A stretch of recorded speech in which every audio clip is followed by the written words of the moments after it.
Chicago, I'll show you the town. I love it.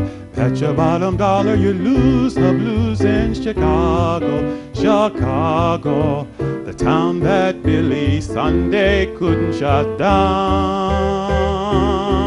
On State Street, that great street, I just want to say they do things that they don't do on Broadway. Say, you'll have the time of your life.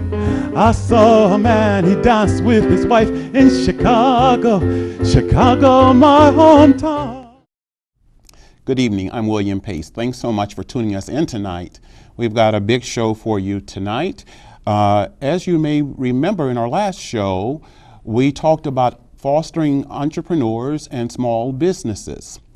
And that led me to this show tonight on buy-sell agreements for people who are going into businesses to help them understand what they really need to know about being in partnerships with other people, whether it's your brother or whether it's your high school buddy or whoever it may be.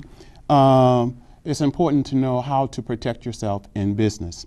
And tonight my guests are Joseph Ruth. He's an attorney, and he's going to talk to us about legal challenges and so forth, and educate us a little bit on how to go forth in preparing these contracts. And also, my guest is Kevin Kimbrough from Transamerica Insurance. Thank you both for being on the program tonight. Well, thank you for having us here tonight, William. Well, you know, so many businesses are operating, and they don't have any protection for either partner, and through buy-sell agreements they can protect themselves and protect their families as well. For the viewers listening, let's talk a little bit about what is a buy-sell agreement. Well, in basic sense, a buy-sell agreement, if you and I are in a business together and something would happen to you, it lays out the groundwork for me to purchase your interest in that business and be able to keep the business going. Oh, okay, that's really important, because particularly if one of the partners has a spouse or something, there is a potential problem, as I understand, where if one of the owners pass, that the spouse of that particular owner could come in and claim, I guess, ownership or part ownership, and so it's just best to have it pre-orchestrated, planned in case of someone's death. Well, if somebody dies and they have an interest, whether it be in a partnership or an LLC, and even some of the small corporations, that interest is personal property. Mm-hmm. And as personal property, upon their death, it passes to their heirs. So that value then has to be either paid off to those heirs, or the extreme circumstances have been that all of a sudden your partner's wife is now your partner, your partner's son is now your partner. That could be good, it could not be so good. Well, that's not who you got into business with. Right. So that's a determining factor in the buy-sell agreements, how you want that business to go forward. The other factor, and we go from another extreme, is that there's an interest that has to be paid, or at least is owed to that partner who passed away. Mm-hmm. It can cause the business just to disintegrate. Collapse. Mm-hmm. Absolutely. Because they didn't do any pre-planning as to what would happen in case of, and so forth. So having a buy-sell agreement is a way to protect yourself. And where would you start with? Would you first start with going to an attorney then? Well, in Ohio, it's very easy for an individual to start a business. They can start it on their own as a sole proprietorship. They can start, if there's two of them, as a partnership. Mm-hmm. If they want some of the limitations on liability, they can fill out the forms with the Secretary of State, and start an LLC. That's the starting point, though. Because then from there, the rules of the road are governed by the statutes in Ohio. Okay. So the next step is in those, you create a partnership agreement, or you create an operating agreement in the case of an LLC, so that you and your partner establish the rules. How are we going to run this business? What kind of authority do you have versus what I have? And that leads then to, at some point in time, you're going to want to either retire or something may happen to your partner. What do you do then? And so you incorporate those buy-sell agreements also into the operating agreement. Okay, so you might say it's sort of like a prenuptial kind of agreement. Is that what you would say it is? That's a good analogy. It sets up how we're going to distribute things, how we're going to do things down the road. And to use the analogy of a prenuptial agreement is probably pretty good, because that sets what assets are there, who's going to get what, who keeps what. And when you do the operating agreement and or the buy-sell agreement, because a buy-sell agreement can stand on its own, but that real power is where it's incorporated into an overall operating agreement that allows them to set the rules of the road, to say how we're going to do things, and if something happens, how we're going to take care of that when that happens. So they would need to go to an attorney. I would advise that. Yeah. Instead of just doing something on their own, writing up something, they need to have it go to a legal person and get the legal wording and contract and so forth. That would be the best way to go, wouldn't it? I would strongly urge somebody to go to seek counsel of their attorney, somebody that they trust, somebody that works in corporations and does that type of work. Because in today's world, yes, somebody can go out to the internet and download an operating agreement, download a buy-sell agreement, and I will tell you some of the jokes are that is the longevity of us attorneys, is because when somebody does that, they didn't think about something and it comes back to us. So they may keep you in business for way past the years you want to be in business. That's true. So when we come back from a break, we're going to talk with Kevin Kimbrough from Transamerica Insurance, and we're going to be talking about how you can finance these buy-sell agreements. Stay with us.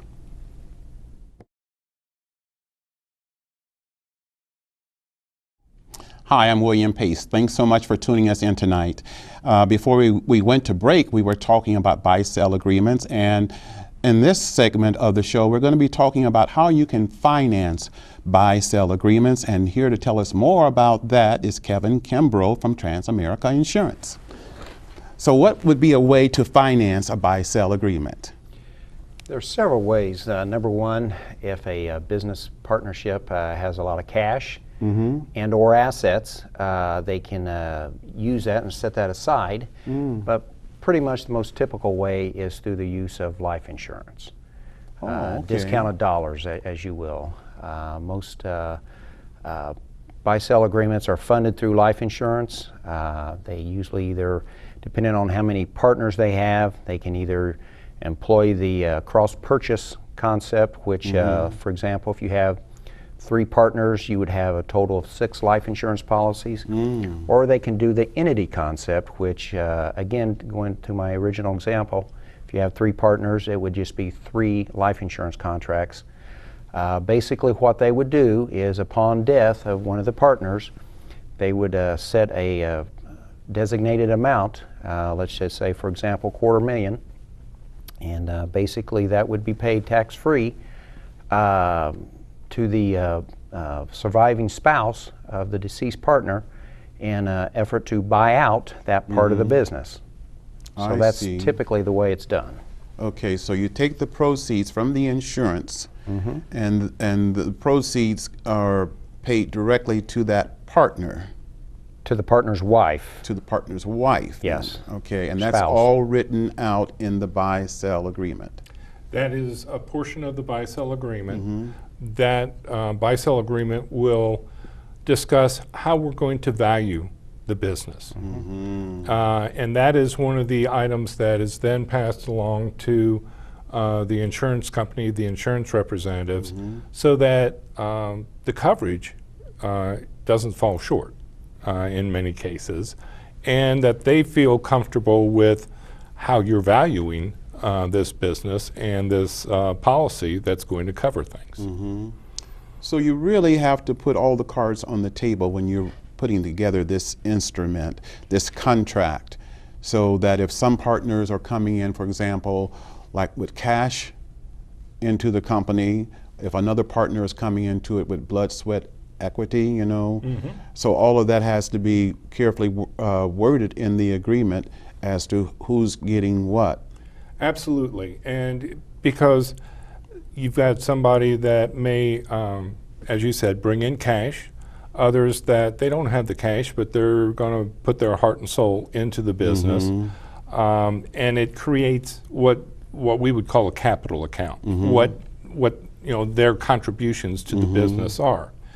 And by utilizing both the operating agreement and the buy-sell agreement, you can establish that the person coming in, say with the cash, has a 60% ownership of the business, whereas the one with blood, sweat, and tears may have a 40% interest. Okay, I got it. And then when you roll up and say what's the value of the company and what that payout would be, you can use those percentages to ensure that you've got the right coverage for the individuals and the payouts to the heirs are taken care of. So in the buy-sell agreement, can it be a deduction of the business? So if we're talking about Joe Doe's mechanic shop, then the cost of those policies, that would be a company expenditure then. It can be, and I'll let Kevin discuss even more with that, because there's a couple of different ways to approach that piece. Typically, as a general rule, the IRS says no. Okay, but there is a workaround. One of the workarounds are that from a deduction standpoint, businesses are allowed to deduct salaries. So if the, let's just say for a simple example, the premiums on each of the policies, say, were $2,000 a year. What the partners do is basically take income, okay, for $2,000. It's called a Section 162 bonus plan. They take income for that. Then they can now deduct that expenditure for the premiums because it's a salary.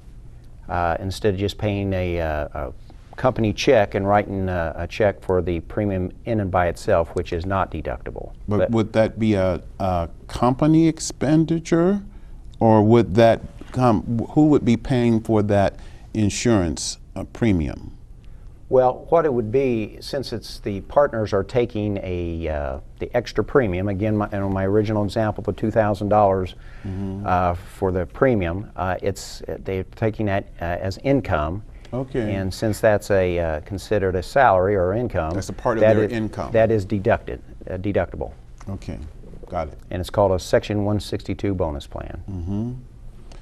What are some of the other products that they could use? They could use term insurance. They could use like a whole life insurance. Tell us a little bit more about how the whole life insurance could be several folds in terms of buyout, as well as maybe a retirement plan for. Yeah, it's a multifaceted product.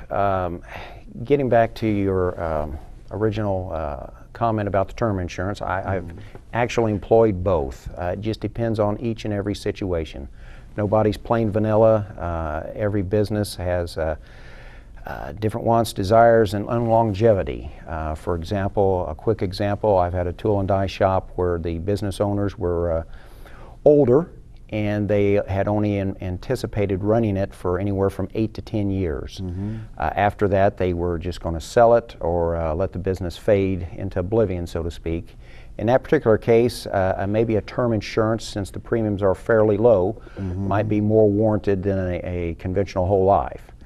On the other hand, if you have some young business owners that plan on keeping the business for, say, 30 plus years, obviously a whole life product or permanent type product may be more advantageous to them. The premium's locked in, and also we can employ what's called a universal life, where it has an increasing death benefit, where the death benefit goes up each and every year, and hopefully with that rationale, so does the value of their business. Hopefully as the business goes on, it flourishes, and basically if the death benefit goes up in a universal life, that hopefully would keep pace with the rising value of the business. So they can accomplish several things with the whole life. They can pay off a partner dies, they can pay off that portion of the partnership, and they can, so it would have to be, it seems like what I'm getting is that the buy-sell agreements have to be tailored to the individuals in the picture, as well as to what investment they brought to the partnership, as well as the overall goals of the business and so forth. And I would imagine, Joe, that would have to be assessed periodically then. What you do, you're absolutely right. Every business, every entity is different. And when you look at how they should operate, how they should conduct themselves, what should be contained in the buy-sell agreement is going to be different from one business to another. You've got to look at also the type of business that they're in. But as they continue to grow as a business, similar to a child, I'll use that analogy. What you do for an infant, you know, and what you have to buy and what you have to take care of things and to make sure that everything's working well is different than when all of a sudden they become a 4 or 5 year old or a 10 or 12 year old. The business documents have to be able to grow and change as well. With the situation and how that company and that business has evolved over time. So as you enter into an operating agreement, you enter into a buy-sell agreement, those are agreements, those are contracts between the parties. Those contracts can be modified, changed, amended as the business grows to meet the needs of that business and what those new needs are. Great. There's more to come on the William Pace Show. Stay with us.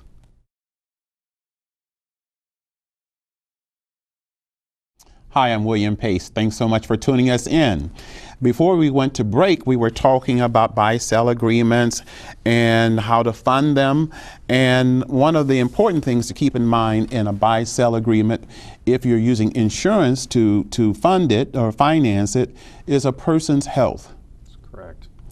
And it's really important while the partners have good health that they get insurance, because health plays an important part in qualifying for insurance and getting the best rates for insurance. That is correct. Just because you went through the blood, sweat, and tears of acquiring the business and getting it going and moving forward, I guess the drawback, if any, for the funding vehicle of life insurance, you do have to qualify from a health standpoint.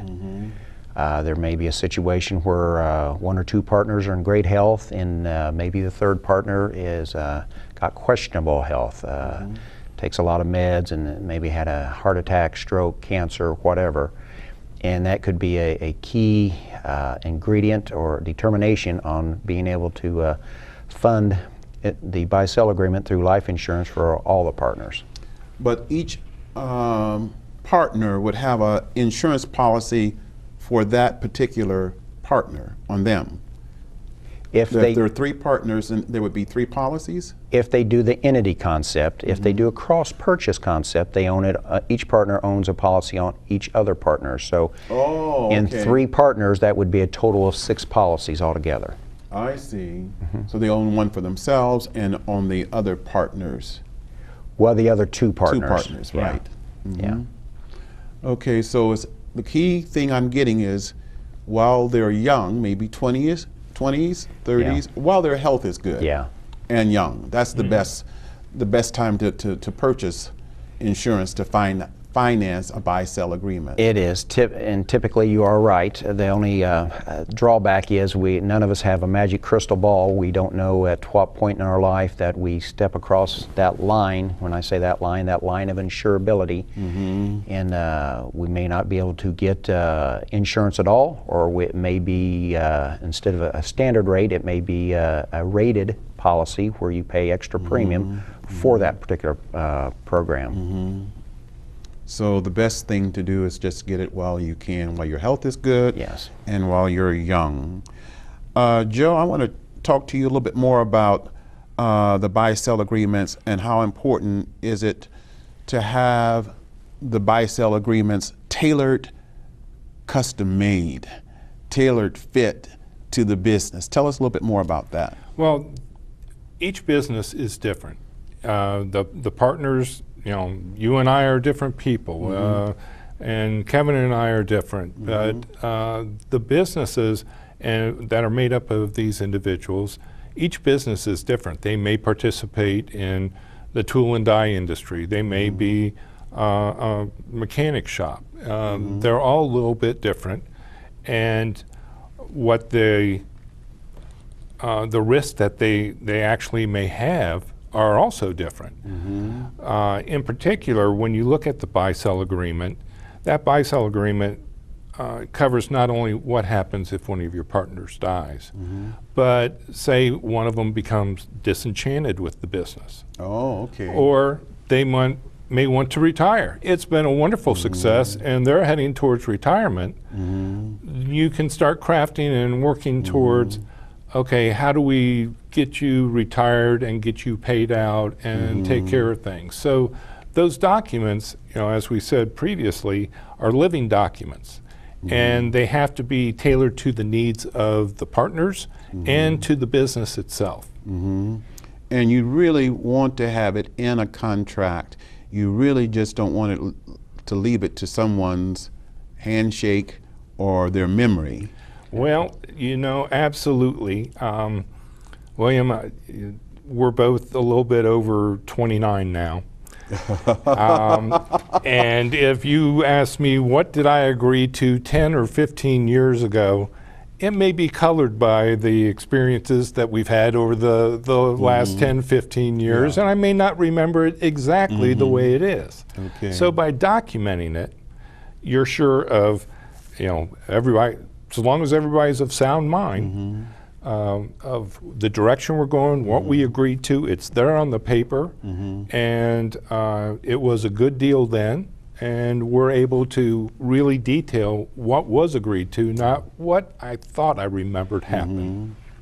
Or what you may want, how the Yes. alternative ending that you would want. Let's touch upon a little bit before we go about disability. So I guess the same would apply with disability too. There are multiple ways that the buy-sell agreement comes into play, but it's all in a partner or partners are leaving the business. I see. And whether that's by one of them has passed away, they want to retire, or they may become disabled. Then we come to Kevin and we look at, okay, if we've got a disability, we're going to need to be able to purchase this partner's interest. How do we do that? So really, the buying out of a partner, the death of a partner, the disability of a partner, all of that needs to be fine-tuned, orchestrated, included in the buy-sell agreement. Those are components that should be covered in there, that there is an agreement going forward how we're going to handle if No these surprises. things happen. Okay, well, thank you so much for coming on the show. I want to thank Kevin Kimbrough from Transamerica Insurance, Joe Ruth for being here tonight. And if you have further questions about buy-sell agreements, call us at 937-270-9049. That's 937-270-9049.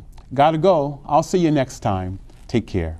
Bye now. That great street, I just want to say, they do things that they don't do on Broadway. Say, you'll have the time of your life. I saw a man, he danced with his wife in Chicago, my hometown.